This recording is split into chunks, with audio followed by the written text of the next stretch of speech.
This video is brought to you by Dr. Kristen R. Bromley's Guitar Method Book Series and Online Music Academy. Hi, I'm Dr. Kristen Bromley. Welcome to my online academy. I'm delighted to be here helping you with playing the guitar. In this video, I'm going to explain major ninth chords, and then I'm going to go over a couple voicings that work really well for playing major ninth chords on the guitar. Of course, after I've gone over these voicings, we will jam together on a chord progression so we can practice these in all 12 keys. And as we're jamming together, we'll be doing that right along with bass and drums accompaniment, which is super helpful and makes it super fun. This video accompanies lesson 24 from my Chords and Harmony Books 1 and 2 method book. In the book, we're going to start on page 170 as I explain major ninth chords. So, major ninth chords are major seventh chords that have the ninth added. We've learned about major seventh chords previously in the lesson series, and we've worked on all sorts of voicings for those.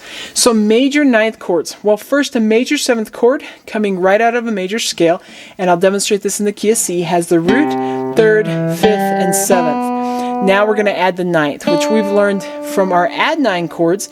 The ninth is the second step of the scale, one octave higher. So we have, in the case of C, C, E, G, B, and D, and we get that major ninth. Now, sometimes as we start adding all of these different pitches, it's not possible to include them all. Usually the fifth is the first thing to go, and then we really need that third and the seventh and the ninth if it's a major ninth chord, and we need the root so we know what version of the chord that we're playing. Otherwise, we lose all the context without the root. But the fifth sometimes gets thrown out the fastest. I throw that fifth out, and we get a C major 9 sound right there. Isn't that a gorgeous sound? I love these. Now, with the chord symbol, there's a couple different ways it works. One is anytime I have a major seventh chord that is called for, so I have a chord symbol asking me to play a major seventh chord, I can choose to add the ninth on in the voicing just because I want to. So one thing is to see a major seventh chord voicing and or chord called for and choose to add the ninth to that chord in the voicing that I choose to play. So a lot of times when we're playing music, the chord symbols will be at the most basic version of the chord that can happen, but as we start looking at seventh chords and even sixth chords and the ninth being added to it, we can choose, we can self-select when we'd like to add the ninth. So that is one aspect. If the chord symbol is going to call for it specifically, then the number 9 just simply replaces the number 7 in the chord symbol. So you'll see some examples there on page 170. So we're going to have the root, say we're in the key of C, we're going to have that C, and then we're going to have something telling us it's a major seventh that's going to be added. So M-A, M-A-J, capital letter M, triangle, something like that. And then instead of having a number 7, we'll have a number 9. It just gets so complicated to have lots of numbers. And as we go forward in the lesson series and start adding 13ths and 11ths, for example, we don't need something to say 7, 9, 11, 13. So we just replace the number 7 with that number 9, or the highest number that we're going to have, which sort of implies that any number lower than it could be included. So 1, 3, 5, 7, 9, 11, 13, if we just work our way through those odd numbers right there. If I had a 13, it would suggest that a 9th and 11th could be added. We'll be learning about that down the road. Right now, we're learning about these ninth chords. So if I have a ninth there, it tells me that this is a 7th chord. And so you can see different examples of having a major ninth chord, which means it's a major 7th chord with the 9th added. Okay, so let's look at the voicings now. So we've got a 6th string form and a 5th string form. If you remember when we had our major 7th, 6th string form, and 5th string form, you might see some overlap. Maybe not. It may help to see that overlap, and it might not help to see that overlap. I'm just going to go ahead and point out how we play these. So our root note has the square around it. Wherever we stick that along the fretboard, that's the version we're playing. So if I stick this on a G note, I'm playing a G major 9. If I stick it on a C, I'm playing a C major 9. I'm going to stick it on a C. That's at the 8th fret of the 6th string.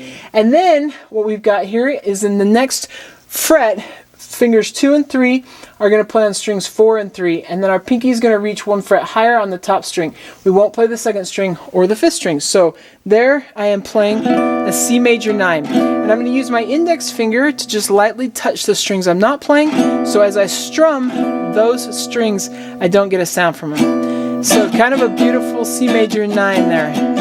Isn't that gorgeous? So that's the 6th string form. Let's look at the 5th string form. We're going to put our middle finger on the root, and then our index finger 1 fret lower on the next string, our pinky 1 fret higher on the next string, higher than the root, and then our middle finger in the same fret as the root. If I demonstrate this on F, there at the 8th fret, I would have this nice F major 9. Gorgeous chord. In both instances, the 5th has been omitted from the chord. We just can't finger it on top of the ones that we're fingering as we play these. So that's why it's omitted, and we don't need it to have that major 9th chord sound. Now it can be really useful just to go back and forth between the two voicings, that C major 9 and the F major 9, to get used to it. As we work on mastering this, we are going to play around the circle of 4. So we've done this sort of thing before. So we'll go from that C major 9 to the F. Then we go down 2 frets and we can do the B flat and the E flat. We go down and do the A flat and the D flat. We come up for G flat. We do B and E and then A and D. And then we got G and C, just like that. As we do this, this matches the chord progression from page 146, number 1 from page 146, where we've previously worked on major 7th chord voicings around this. So that's the page you can find it on. We're going to do it 3 times, a slower tempo, a medium tempo, and then a faster tempo. Just to keep it simple, I'm just going to go ahead and use the do-dot strumming pattern that we've done before, just like that. So that'll be easy. You just want to keep that strumming pattern nice and simple as we work our way around the circle of 4ths with this. So you can just read that strumming, that pattern, that chord progression found there on page 146, number 1. And as a matter of fact, if you want to practice beyond that, you can go back and jam along with any of the videos that we did with lesson 22, where we were learning those major 7th chords.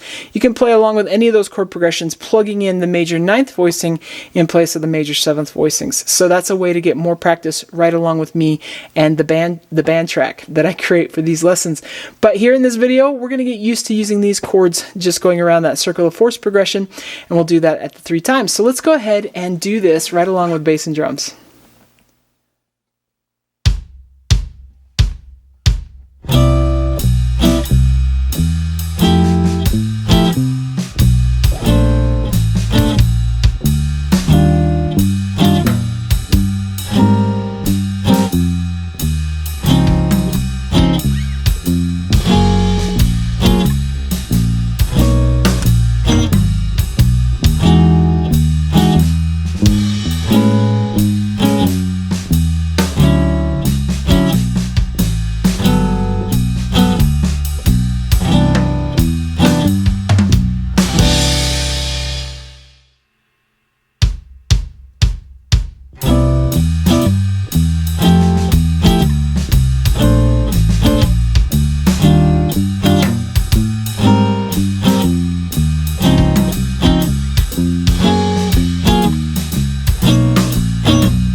Alright, fantastic. In the next video, we're going to take a look at the dominant 9th chord. So that's going to be great. Take care, and I'll see you next time.